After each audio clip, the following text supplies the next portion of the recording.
follow your bliss. Don't write what you think the market wants. Write what you think is going to be great.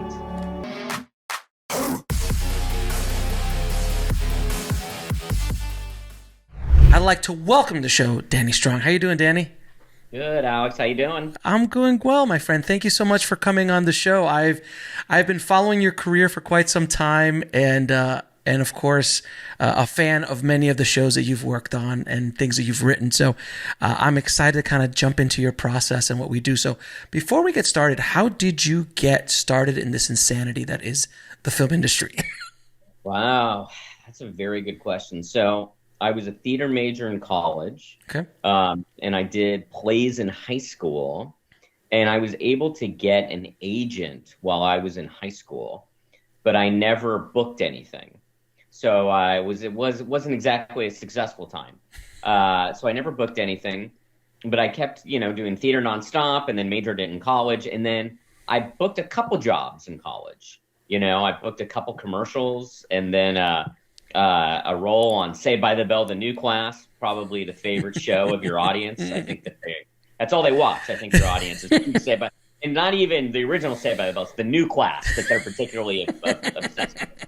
So I did that, and then I didn't really start booking jobs as an actor until I graduated college.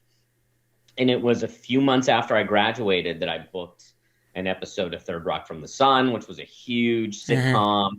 And then a month later, I booked an episode of Seinfeld. And so now I kind of went from no resume to two of the biggest sitcoms on television, which was incredibly exciting. And then in the next 6 months, I booked Buffy the Vampire Slayer and did that for several years as a recurring. So things started happening pretty fast out of college, although it seems like endless at the time. And then by the time I was 24, I was working full time as an actor, in that I was supporting myself, and I didn't need a day job. So that was very exciting. And it was, by the way, I wasn't even working all that much, but I was making enough money with sort of a combination of small guest stars on TV, commercials, voiceover, an occasional movie. It was real scrappy of just anything I could land, voiceover, radio jobs, anything I could get, I did. And then I started writing when I was about 25. And that's when I wrote my first script, and didn't sell my first script until I was 32. Wow. So it took 7 years of writing before I was able to get my first paycheck as a writer. And so that's kind of the fast version of the of the beginning of your career. And that's fascinating because, as so many filmmakers think that it takes, and screenwriters think it's overnight. They're like, oh yeah, Danny Strong, he must have just jumped in. Like, Hollywood loves to put you in a box, and you were in the acting box. So when you try to break out of that box to do something else, it's even that much harder than if you try to go in at the beginning. Is that correct? Well, to be honest with you, that wasn't my experience at all. Okay. It was the second I started writing scripts, a couple people were a bit eye-rolly about it, but the scripts speak for themselves. Okay. So, once I was able to get some people to read that first script I wrote, well, people really liked it. And then it didn't matter that I was an actor. And most people in the development world, which are the people who read scripts for a living, they know that actors that can write can make really good writers. So it's sort of understood that that's not an unnatural progression from actor to writer. They've got a real good grasp of dialogue, usually a good grasp of character, and it's many a writer, and many writers I've worked with either on staff on one of my TV shows or just screenwriters that I know started off as actors. So it's a natural progression. So no, I find that Hollywood can follow your lead at times when you say what you want to do. So I want to do this. It's like, okay, well, are you doing it? Are you trying to do it? And then if you are, then people respond to that. It's usually not a situation where, no, you're an actor and you will never write. You will never write. It's really not as closed-minded as the perception is. Very, very cool. So, and then as an actor, what did you bring in from being an actor to writing? Like, what were the skill sets that you brought in from just those years of working? And I'm assuming being on sets and watching everybody and all that stuff over the years. Yeah, I think that my background as an actor is sort of my biggest weapon as a writer, director, producer, everything. It is as a writer, I spent years and years reading and working on the best plays ever written in the history of humanity, right? Working on the plays of Shakespeare and Chekhov and Ibsen and Edward Albee and Arthur Miller. And I spent years working on that material, and you're reading it, you're analyzing it, you're inside of it. And I think it's the inside of it that is one of the biggest tools for me as a writer, because I write as someone who, when I start writing the dialogue, I write as if I'm inside the scene, playing the scene as the characters, and that comes from my background as an actor, from spending endless numbers of years just doing that for a living, or doing it for free. Doing all the plays that I did and all the auditions I did that didn't go anywhere. You're constantly just working on material, and that's a different stage of the writing process than the early stages, which is the outlining stage. For me, that's what I do, is sort of the beginning stages. So less my acting background comes into play there. But then when it comes to actually writing the scenes, the acting background is a huge part of it. Do you recommend screenwriters take an acting class or two just to kind of get inside of it? Why not? Oh, yeah. I mean, how could that be a bad thing? I've been in acting classes. So I stayed in acting classes. Like I said, I was a theater major at USC, graduated, and then I stayed in acting classes the whole time until my first movie went into production when I was 33. So I spent 11 years in acting classes, and my attitude was I treated it like I was a professional tennis player, and I just needed to be hitting balls as much as possible. Okay. So I was constantly in class, and there would be writers and directors that would from time to time come in, and they would, be there for 3 months, 2 months, that sort of thing, and they'd be like, oh yeah, they're a director or they're a writer, and I couldn't think of a more valuable thing for either one of them to do than to do that. Now, is it true, I read somewhere that you used to rent videos from video archives, and there was a store clerk that you used to talk to quite often about movies. Is that true? Yeah, so I grew up in Manhattan Beach, California. Very different now than it was then. It was now it's very wealthy. When I was a kid there, it was middle to lower middle class, sleepy beach town, right? Mm-hmm. And there was this avant-garde video store where they would have foreign films, and the films would be categorized by director. And my mom knew I loved adult movies as a kid, so she would take me there. And the clerk was this really eccentric young guy, and I was 11, but I looked like I was 7. And I would just spend all this time with him, getting advice on certain movies, and I spent so much time talking to him that it made my mom feel uncomfortable. She's like, "Why are you spending so much time talking to him?" I'm like, well, I like talking to him. And it was Quentin Tarantino, and because I was in there so much, they called me Little Quentin, and that was my nickname. Wow. It was Little Quentin, and then many years later, Quentin got this huge award from the Home Video Association. Right. And he asked if I would come to the ceremony. So, and we haven't stayed tight as in my adult age, but perfectly friendly, and he loves that I became a writer. And in his big speech to the audience, he had me stand up and introduced me as Little Quentin from the video store, and told the whole story about how I used to rent videos from him. And he had the funniest, and this is how literally he ended his speech. It was so funny. He said, so now when I look back upon my career and I see that Little Quentin is so successful, I just thank God that I was successful too, because if Little Quentin was successful and I wasn't, I would blow my fucking brains out. Thank you and good night. What an amazing oh my God, that's an amazing story, because it's on brand for Mr. Tarantino. It is very, very much on brand. Yeah. And then he finally cast me in a movie, which was so exciting. I was in Once Upon a Time in Hollywood. Oh, right. That's right. Yeah, and my scene was cut, although it is in the DVD extras. Yeah. Scene you can. And it was was an amazing experience getting to watch him direct for a day. Oh my Really God. inspiring person. That must have been awesome. Now, with all the, being an actor, you deal with a tremendous amount of rejection. And I'm assuming as a writer, you do as well. How do you deal with rejection? Because we get mostly, if I may say, we get mostly no's rather than yeses in this business, correct? Yeah, yeah, it's all no all the time. I mean, that was why I started writing, was that I was working as an actor. Like I said, I was supporting myself, but yet all year long, I would hear no. And the no would be no, they don't want to see you for the part. No, you didn't get the call back. Or no, you didn't get the part. And that's literally, 3-4 times a week. That's what you're getting. Mm-hmm. And it's maybe once every 3 or 4 months, you're finally getting a yes. And it grates on you. So for me, I actually started writing to deal with the sort of subconscious trauma of being rejected all year long. And then I remember there was a period of about 18 months when I couldn't get arrested as an actor. I just went into this, I don't know what happened. I just couldn't get hired. And then that was part of the 7 years where no one was buying my scripts. So it was like a brutal 18 months of things not working out. Now, what's great about writing versus acting is that as a writer, you can go do it.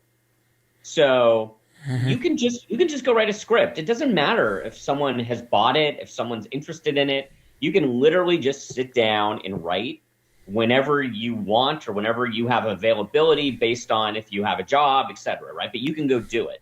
And so for my attitude is, particularly on the writing, when you write a script and then you're ready to show it to people or to take it out to market, whatever that means, you should be working on your next script. So that when the no's do start coming in, and the no's come to people at the highest levels of the industry, have the biggest screenwriters and biggest directors, this will only get made if I can get Leonardo DiCaprio or Tom Cruise, and then they send it to Leonardo DiCaprio or Tom Cruise, and they go, no, we don't want to do the movie, So everyone deals with that, but as a writer, what you can do is you can just go start working on your next script. And it really does help get your mind off the rejection because you're creatively grooving on something new.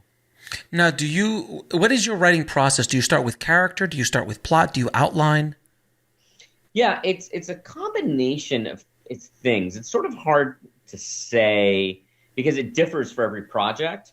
But I will say the one place that is pretty kind of the standard starting point for me is research, right? So if I'm writing a true story, like in Dope Sick, it's the opioid crisis. Mm-hmm. Well, I just start reading books, and then I'll usually read 2 books on something. Just read them without even taking notes. So I get a sense of the global macro of the story. I get a sense of characters that have kind of popped for me. Hopefully these books are good. By the way. Hopefully you picked the right ones. Yeah. Well, and by the way, I go to a certain amount of research to figure out what are the right books. Sometimes there's only one book, depending on what it is. But or even if it's a fictional piece, I'll start with research. When I wrote Empire, the pilot, I started just watching documentaries on hip hop. Right? Let me watch some hip hop documentaries. So that's phase 1, which is just get information coming in. And maybe note-taking, maybe not. Then once I kind of feel like I've got a sense of the global, so let's say there's 2 books on something that I've read, and I'm like, oh, I really get this now.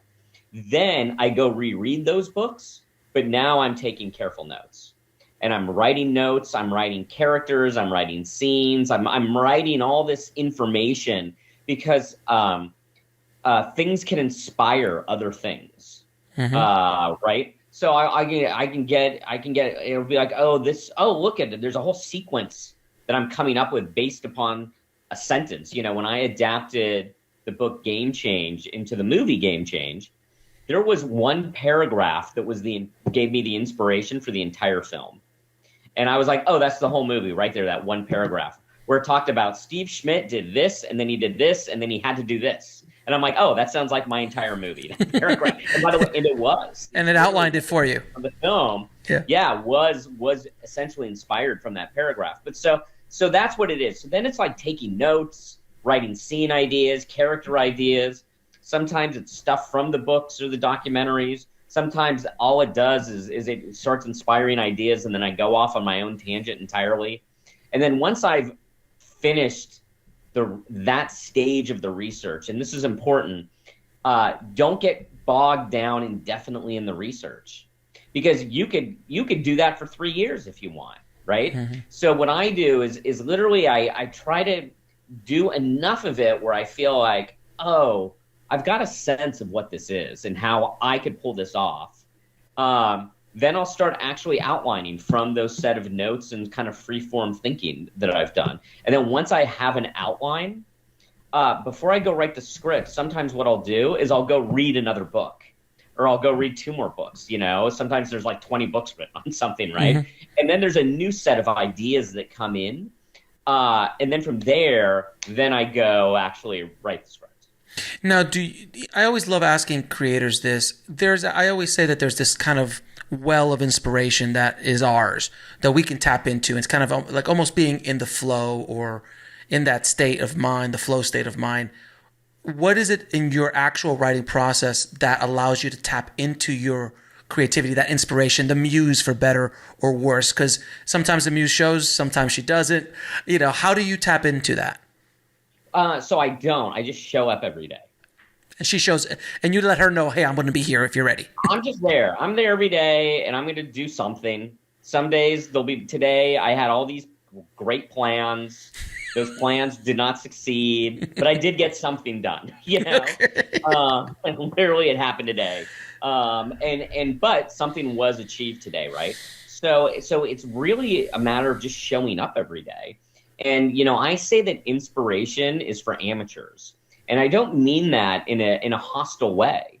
If you're, say, a lawyer and you want to write a book, and you've always had this novel you wanted to write, or you wanted to write a memoir of a case you had, right? Well, you're not a professional writer, but you're going to try it. By the way, you may be great at it. It's very possible that you are. But that's the kind of person who's like, I need to be inspired, and maybe I need to rent a house by a lake right. and go, and go away, because that's what writers do, and it's very romantic, right? For me, I'm a professional writer. I've been writing now for 22 years. And of those 22 years, I've been getting paid 15 of those years, which has its own set of, it sounds incredible, but there's a whole lot of stress that comes from taking people's money and delivering a script to them, right? So it's literally a matter of, no, I just have to go do it. Now I'm at a point where I'm trying to take days off, where I'm like, you shouldn't write on Sunday. You need to take Sunday off. My fiance does not appreciate it. she would like me to take Sunday off. And so but that act of doing it consistently, what it does is that you do it, then for the rest of the day, your mind is processing things that you don't even know it's processing. You may have hit some walls that day. Then you come back the next day and you have solutions to those walls that your mind has just figured out on its own throughout the course of the day. Mm-hmm. I've had so many solutions to problems come to me when I wake up in the morning. And it's that period where you're not fully awake, but you're kind of starting to get awake. Oh, this is the best part. Yeah.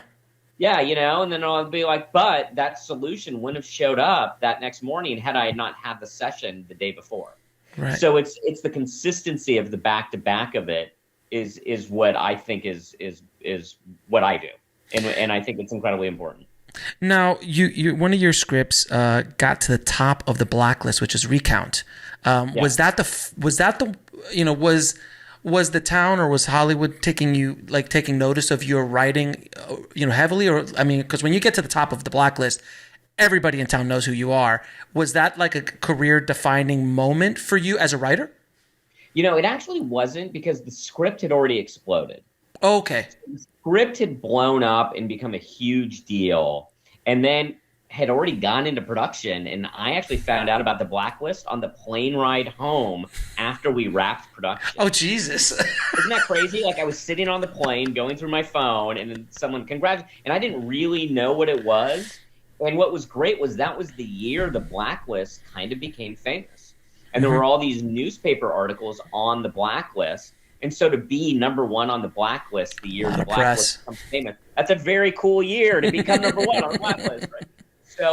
So it didn't. The script had already sort of changed everything for me before that. That was just a really neat kind of cherry on top. Now, how did you approach adapting The Hunger Games, Mockingjay? Because I mean, at the point that you came in on it, it's a pretty well-established franchise, and there has to be slight pressure on you. Yeah, the pressure's enormous. That was a very strange job because there was this enormous, it was one of the biggest jobs in the business at the time. Yeah. Everyone, I mean, it was just like the first one was the biggest movie of the year. The second one was in production.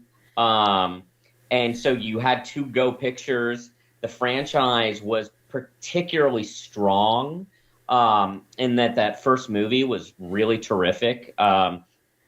Everyone really respected it. The books were really beloved amongst a huge swath of age range. So it was just, I was really flattered when I got asked to pitch on it. I was told they've gone out to 10 writers and I'm one of the 10. And to me, that was the win. I'm like, oh my God, how cool is that? That I'm like one of the 10 that they've asked to pitch on this. And then lo and behold, I get the job, right? Wow. Now, I hadn't even read the books before they had come to me to pitch. And they asked me in that meeting, they said, have you read the books? I said, no, I haven't. I said, I saw the first movie and I loved it. And they said, well, okay, read the next two books as fast as you can and then come up with a pitch. So that's what I did. And then the job itself, it was very unusual because it was, they wanted it to be really close to the book. There wasn't a lot of room for veering away from the book, right, which I totally understood and didn't disagree with. Then at the same time, they wanted some new ideas. Of course. But they didn't like my new ideas, right? Right. So I'd pitch new ideas, and I'd always get like, no. And so and it was just this weird tightrope where I was like, wow, I'm a really, really high-paid plagiarist. They just want me to stick to the book. So then I wrote the first, part one of Mockingjay, and they really liked it, and they hired me to write part two. And I was like, okay. It was, by the way, it wasn't, I didn't love doing the job, to be honest with you, because of everything I just explained. It was just weird. I mean, it was like, we want this really close to the book. Okay. But then we want other things. Okay. But we don't like what you're pitching. Okay. But we do like you now, and it was, I just didn't enjoy working on it. But then they hired me to do the next one, which was, I mean, it was like, well, I can't say no to that. So then I did the next one, and then they brought in another writer, which was the first time that had happened to me. They had me do rewrites. No, they had them do rewrites on 3, and then I finished 4, and I turned in 4, and then by that point they really liked the writer who did rewrites on 3, and they had him do rewrites on 4, and they sent me on my merry way. They said bye. It was a pleasure, not really, and I was actually quite happy to move on from the job. To be honest with you, very honest answer to that. That's how it went. It was like I wrote 3, they liked it, they hired me to write 4, while they simultaneously hired someone to do rewrites on 3. They did that because they were shooting them at the same time, so in their minds there wasn't enough time. And then I wrote 4. Then that same writer came on, Peter Craig, lovely guy, and then they had him do rewrites on 4, and that was the end of my journey on the Hunger Games. And that's the thing that a lot of writers don't think. That they think, oh well, Danny Strong's not going to get rewritten, or it happens to everybody. I talked to Eric Roth, and it happened to Eric Roth. Oh yeah, it's also not in movies at that budget. It's extremely common, right? And in this case, there were 2 movies before in which these huge writers, Academy Award nominated or winning writers, were rewritten. So I kind of knew going into it that that's kind of the deal. And it was pretty common for big budget tentpole movies to have multiple writers on them. So it's not like I don't go into that job thinking, oh, this is my artistic vision. Right. I sort of go into the job hoping that I can get through it without having people upset with me. Which, by the way, is not and I haven't done a job like that since because of it, though. Yeah, and I'm sure you've been offered. Yeah, I get offered all the time, different things, and I have done a few in that time period since then, but for the most part, it was a very good life learning experience of situations I'd prefer not to be in. Right, and that's kind of where, and you've made your bones heavily in television, where the writer is more king, especially. Yeah, well, it's a combination of a few things, which is right at this time, the medium started changing, right, where movie dramas started becoming smaller and smaller or not being made at all. Right. And then there's massive tentpole movies, like what I was working on, but I didn't enjoy working on it, so I didn't want to do that again. So literally for the next year and a half after Hunger Games, I was getting offered sort of big tentpole things, and I didn't want to do them. So then the drama that I want to be working on, they're not really making anymore. But I go and I make an independent film.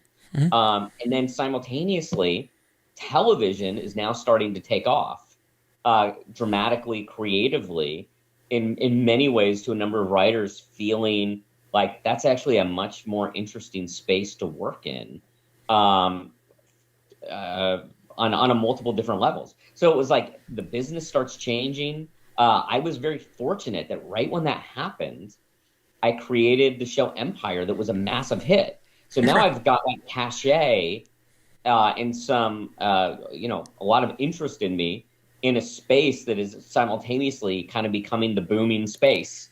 So the timing was really great, and I feel very fortunate. Now, I have to ask you, because I'm a huge Empire fan. I watched every episode. I loved Empire. I think I caught up to it on season. I think you guys were in season 3, and someone said you got to watch Empire. So I binged the first season, and I was just like, the writing was so tight, the characters were so outlandish, they were beautiful. What made you jump into this world? I mean, I'm assuming you haven't been hardcore hip hop your entire life. So how did you jump in? What was great was the only person who knew less about hip hop than me was Lee Daniels. So the two of us literally would joke about how we know nothing about hip hop, right? But what had happened was I wrote the movie The Butler that Lee Daniels directed. Mm-hmm. And then we had become pretty close in post-production on that project, where he really valued my feedback and notes. And it was the kind of thing where he started, just saying, like, what are we doing next? What are we doing next? We're magic together. We're magic together. And that was before the film came out and succeeded. Right. So then I came up with this idea to do King Lear and a hip-hop empire, which is what Empire was. Mm-hmm. And I pitched the idea to Lee Daniels as a movie, and he loved it. He just said, I love this idea. And then it was his idea, which was, let's do it as a TV show instead of a movie. And I thought, that's perfect. You're absolutely right. It's about a family fighting, which is what TV shows are about, is about families fighting with each other. So that's how it all came together, was an idea I had that I brought to Lee based on the fact that we had just done The Butler together. And then The Butler comes out, and it was a huge hit. Mm-hmm. You may not remember it, but it was one of the sleeper hits of the year, particularly for a movie that no one wanted to make. Yeah, not a tentpole by any stretch. Yeah, the opposite of a tentpole, right? It's kind of like sort of in the category of one of the last dramas of that era when they would make these kinds of dramas, right? That had this kind of sweep and emotion to it. And so we took this pitch out with having just had this big hit drama, and then we had multiple bidders, and then that's how it began. It was a random idea I had one day listening to a radio news piece on a deal Sean Combs had just closed, and I just thought hip hop's so cool and dynamic and exciting, and I got to do a musical in hip hop. That's literally right. The fact that I knew nothing about hip hop did not deter me whatsoever. And then it's funny because when I did pitch Lee, thinking, well, I don't know much about this world, but I'll dive into it, but Lee will know a lot about it. And then literally he's like, I don't know anything about hip hop. And I'm like, really? He's like, no. And I'm like, me neither. So that's where Empire began. That's amazing that neither of you had a hip hop knowledge that you could bring to the table. No, he was really into Marvin Gaye, and like it was like loved Marvin Gaye and kind of that era of Motown. Sure. And I loved that era of Motown too. Even though I feel like some of my taste even went further back to the '50s, Right. it's pretty funny how these things can happen. But I think the lesson in that is you don't have to live a life to write about it or to direct it, and that is not a popular opinion right now. And there's very much this discussion right now of who gets to tell what story, and if you haven't lived it, you don't have the right to tell it. And I fundamentally disagree with that. And I just think, well, if you had to live everything you wrote, then just let's go set fire to most of Shakespeare's plays. All the Shakespeare plays that don't take place in England. Even Macbeth, that doesn't count because that's Scotland. Who the hell does he think he is to write a play about someone in Scotland? I mean, let's take Hamlet Sure. and set that on fire, right? So I just fundamentally disagree with it. It goes against sort of my entire background as an actor, stage actor, lover of drama, etc. So an Empire is a prime example of literally two guys that didn't know anything about hip hop. And then we draw upon different things, and what we don't know, we learn. And then, when it goes to series, in that writer's room, we've got multiple writers in there that know a lot about hip hop. And they become real huge assets to it in keeping the show alive. It's funny because I had Taylor Hackford on the show, and we were talking about Ray, which is one of the best musical movies. Yeah, it's incredible. An incredible film. And he was telling me, he's like, Ray wanted me to do it, but in today's world, I would have never been allowed to do Ray. And I'm like, wow, what a devastating blow to cinema that you wouldn't have been able to make Ray. I agree with you 100%.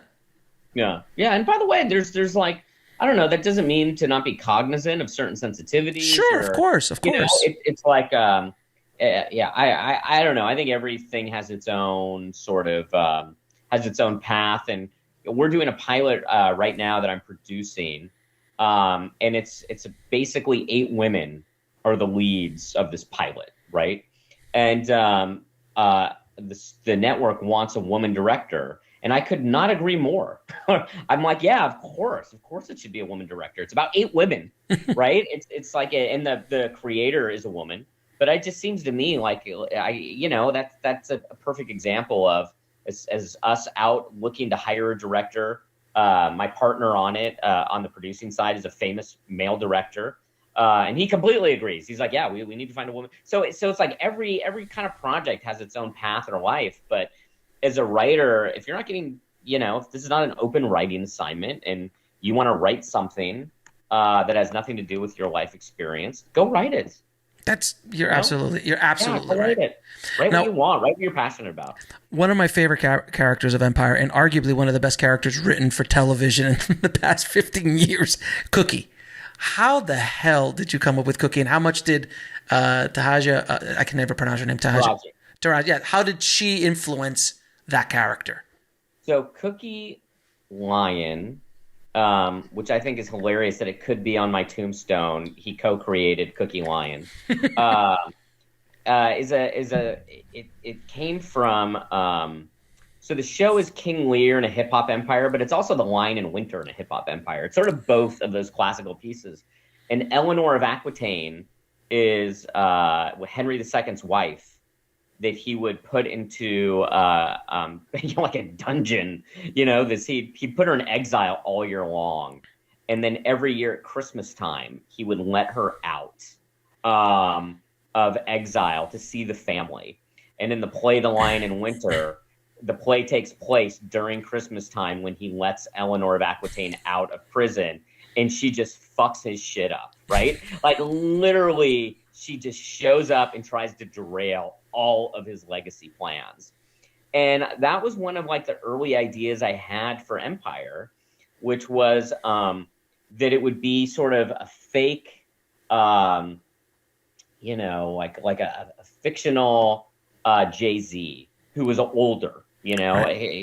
He had an empire like Jay-Z, but he was older with these 3 older sons, and that his wife went to prison selling drugs, and that drug money is what was the origin story of his right. empire. All right. so that the pilot would begin with, what's the inciting incident? She gets out of prison and he doesn't know it. And she's coming back to get what she wants, what she deserves, what's hers, right? And she wants half the company, and she wants her beloved son, the only one that would visit her in prison, and the most talented, to take over the family company. And he should take over the family company, except for the simple fact that he's gay, and his father fucking hates him for being gay because he's intensely homophobic, right? So that was like the genesis of Cookie Lion, that she was very much inspired by Eleanor of Aquitaine. And it comes from that. And then Lee Daniels had a sister that kind of had this vibe that he would talk to me about. And I remember when I pitched Lee the movie, when it was still a movie, and I talked about Eleanor Aquitaine, everything I just said to you, I said to him in a shorter version. And I said, so this role, she's going to be like an expert in music, and she's going to become the music manager to her gay son. And I said, she's going to be like Mama Rose on crack. And Lee Daniels starts screaming, yes, darling, yes, Mama Rose on crack, darling, I love it. You know, it was sort of like, it was like I said the perfect thing to get Lee excited about this idea. And that was the genesis of it. So then once we got to shooting it, it went from the writer's role to Taraji's role. And Taraji is a genius. Day 2 into shooting, Lee and I were in awe of her in the pilot. We knew this could be, if the show was successful, we felt this would be a breakout character, because she was just like, she blew us out of the water, you know, on just everything she did. And the part very much, I think, it was an amalgamation of the writers, but of her too, as far as she would sometimes improvise. She would sometimes just tweak dialogue just a little bit. Sometimes she would pare dialogue down. And I actually really learned how to write Cookie by following Taraji's lead and seeing kind of the stuff that she would reject, or the stuff that she would improvise, really inspired a lot. And I remember in shooting the pilot, she had Anika shows up, and it's her ex-husband's new girlfriend, right? And it's literally, and it's the first time I think the audience sees Anika, and it's certainly the first time Cookie sees Anika. And I had written some, you know, some just like dig that she does. And Taraji took me aside. We got along like gangbusters, me and Taraji. And she said, like, I don't know about this. And I don't even remember what I'd written. And I said, oh, well, just say whatever you want. And she went, really? I go, yeah, just say whatever you want, right? At this point, I've come to understood that this woman's a genius.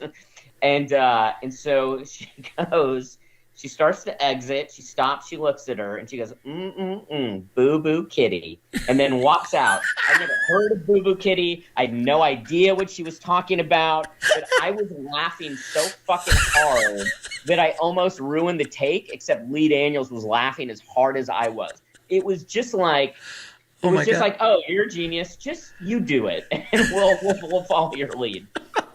That's amazing. That's a great Cookie story. It's a great Cookie story. Now, you've obviously run a lot of writers' rooms. What is it that you look for as a showrunner in writers for your writers' room?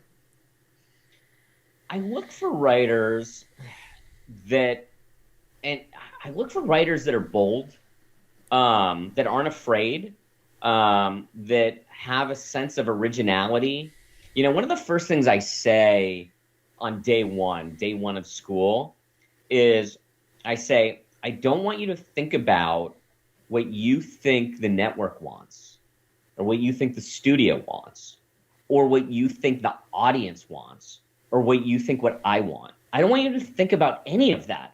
I want you to think about what you think is great, right? We're going to follow our own instincts, because many writers that have been staffed on a lot of shows, you know, they seem very kind of programmed, trained about the network because of network notes, and then they write to the network's taste. I don't do that ever. I write to my taste, and then I use the network to help me make it better, right? So I don't do what they want. I do what I want, And then I listen to their notes, though, on how I could improve it. And it's very collaborative and it goes very well. I don't have big blowout fights with my studio and my network. In fact, most of the time we have a very fun, positive relationship and experience. And I'm very open to notes, but I'm not open to dictation. And I think it's a bad idea because if they're in charge of something, well, they should be writing it, right? Like I'm the one that has to execute it. And that philosophy, which is highly respectful of them as essentially editors, has served me very well politically, but more important, has served me very well creatively, where I get a lot of great feedback from my producers and my studio executives and my network executives. And I think people that come into that relationship, A, thinking that they're idiots and they're adversaries, I think it's a way to fail. And then B, people that go into that relationship just wanting to please them or wanting to write to what they think their taste is they're not following their artistic self and their artistic soul. And I think the writer, particularly on a TV show, needs to be there. And on a movie, that's where I'm at too, until I'm, let go, until the director has said, thank you for the script, now go fuck yourself, right? It can happen in film. Although most of my experiences on film has been that the director and I have gotten along very well, and I've stayed part of the process all the way through. But there is a power dynamic where once they're there, they're in charge. So then I have to maneuver, kind of my way to either stay in their good graces or to, Sure. So then it becomes like a different thing. But a game worth playing, I think, for long-term success on multiple fronts. Now, TV is different. I'm in charge if I'm the showrunner creator. By the way, I supervise showrunner creators, and I don't boss them around. I don't tell them what to do. I'm like there to help. Be like, hey, what do you think of this? I'll have a note, and then sometimes I'll pitch 3 or 4 solutions, only to help demonstrate what the note is. And then B, maybe one of these ideas will work for them. Maybe not, but maybe it'll inspire something else. So it's really going back to your question, day one, it's like, let's not write for the network and let's not write for what we think the audience wants, because that's the audience. I mean, put 4 people in a room and they'll all want different things out of story, right? Right. We need to lead the audience, and sometimes there are things that don't work in the story, right? That it's not clear, or there's not enough depth, or it's kind of lame, right? Like there's things that can be improved, and that's what I'm open to.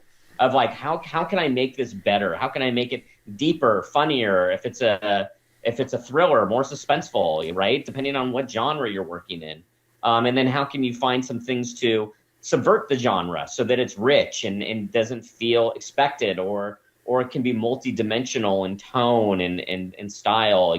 There's all sorts of things I'm trying to achieve, and worrying about what the network thinks is not one of them. I'm more like looking forward to hopefully trusting them so that it'll be like, okay, so here it is. So help me, like, give me some thoughts. Like, how can I make it better? Great answer. I love that answer. Sorry if I babbled on too long. No, that was a great answer. Now I'm going to ask you a few questions. I ask all of my guests. What advice would you give a screenwriter trying to break into the business today? Follow your bliss. Like, don't write what you think the market wants. Write what you think is going to be great. And sometimes the weirdest scripts and ideas make people's careers, because they just loved.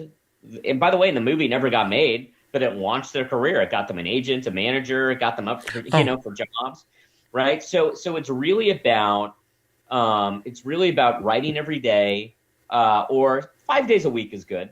Like you can take the weekends off. 5 days a week is good. 4 days a week borderline. 3 days a week, you're an amateur writer now. But so getting a lot of writing done, because you improve as you write. Constantly working on projects, and then don't write what you think the marketplace wants. Write what you think is great. Write what you want to see. I've got friends that were professional writers that had a lot of success, and for whatever reason, things have gone different ways for them. and sometimes they're still chasing the market, and I don't understand. Like, and the market changes weekly. By the way, the market's so different now than what it was 5 years ago, 3 years ago, Oh, years ago. I don't even really completely understand the film market anymore, to a certain extent, and I think it's different for almost every buyer. I mean, I get, I know they all want to make Spider-Man, like that I get, right? I just want to write Spider-Man on every script I write and turn it in and see if I can pay me, motherfuckers. Spider-Man. But exactly. it's like, besides that, it just becomes a whole intricate sort of dance. And I think the thing that I do is if I have an idea I'm really excited about, I then will figure out, okay, so how can this get done? What's the pathway to production to get this made? Oh, this is actually something, HBO Max could be really into, or something that this is a perfect A24 movie, right? That doesn't mean if A24 passes, you're dead. But you're like, it kind of gives you a sense of, okay, this is A24. This is more like Universal. Like, I'll think about who makes these kinds of things. And then what budget does it need to be? If it's something that's a period piece that's like a period drama that's really small. Well, obviously, I can't write a script that's going to cost $60 million to make. Right. Because it's most likely not going to get made unless David Fincher or Martin Scorsese, Ridley Scott. Yeah, Ridley Scott. By the way, you could end up landing one of them, right? But for the most part, it's sort of like, well, okay, so how can I make this for $5 million, $10 million, $1 million, $2 million? Is there a path to that? Right. So there's a number of things you can think about on the business side, but first and foremost, start with the creative side. And start with like, oh my God, I would love to see this movie. Oh my God, I could write the hell out of this movie. I could crush this movie. Because that's how things get made. That's how writing careers flourish. Okay. That's my advice. That's great advice. What is the lesson that took you the longest to learn, whether in the film industry or in life? What I just told you. Fair enough. 100% true. Took me 6 years, something like that, to figure out, because I was writing high concept comedies all through my 20s. Oh, okay. Because Jim Carrey comedies were those like real high, like Liar Liar and Bruce Almighty. Those were the biggest hits, and I was trying to write comedies, so obviously I got to write these because that's what the market wants. And they were pretty good. I did a pretty good job. I got some attention from them, but none of them sold. And then all of a sudden, 7 years later, I'm like, wow, I've just spent 7 years writing movies that is not really my thing. Good, right? Good advice. And last question: 3 of your favorite films of all time, or 3 pilots that the screenwriter should read. Either one. Well, I would say my 3 favorite films are Apocalypse Now, The Sweet Smell of Success. Why don't we say at number 3, we'll say Chinatown. All good choices. And about 3 pilots.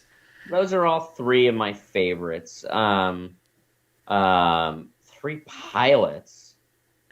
Well, the Mad Men pilot. Yeah. Wowza. Yeah. That's something to behold. Because pilots are hard because you're setting so much stuff up. They're really hard. I don't know if it's one of my favorites of all time, but a great pilot and a great show from this last year was Hacks. Yeah, that's a great pilot, and the show's fantastic. It's probably one of my favorite things of the year. Was Hacks, and really set up these 2 characters and these 2 different places. And I remember there was a scene towards the end, because one's a comic and one's a comedy writer, and they just start shit talking each other in comedy. And it was like, it just was like Star Wars with 2 lightsabers battling each other, except in their case, their lightsabers were their comedy skills. And so it was hilarious and character driven and tense all at once, which made it pretty effing genius. So big Hacks fan. I don't know. It's tough. What's maybe I'm biased because I have a limited series this year with Dope Sick, but I think the limited series space is pretty incredible. The number of shows out this year. they're so well done. You know, Mayor of Eastwood, or Mayor of Easttown. Mayor of Easttown. I keep calling it Mayor of Eastwood. Or is that correct? It might be East. No, I'm not sure if it's East. I think it's East. Whatever it is, it's fucking great. Yeah. Like White Lotus is great, and Underground Railroad, Queen's Gambit, yeah. But Queen's Gambit's unbelievable. So there's these pieces that they're I don't know. To me, they're in some ways more exciting than movies. I get more excited about these kind of prestige limited series right now, and that I just get more caught up in them. And they seem to break out in a bigger way than movies have for a little while. I mean, I don't know what movie was as big as the Queen's Gambit was that year. Jeez. Right? Well, look at Squid Games. I mean, look at Squid Games, for God's sakes. Yeah, and Squid Games is an ongoing, but it's just there's some really explosive, rich stuff happening in that space right now. Danny, it has been an absolute pleasure talking to you, my friend. I thank you so much for taking out the time, and please continue to make great television, great work out there. We really appreciate you, man. Oh, Alex, thanks so much, man. It was so much fun chatting with you, and thank you to everyone listening to this. I really appreciate it. Thanks for watching. Click on one of the videos below to continue your journey, and don't forget to subscribe.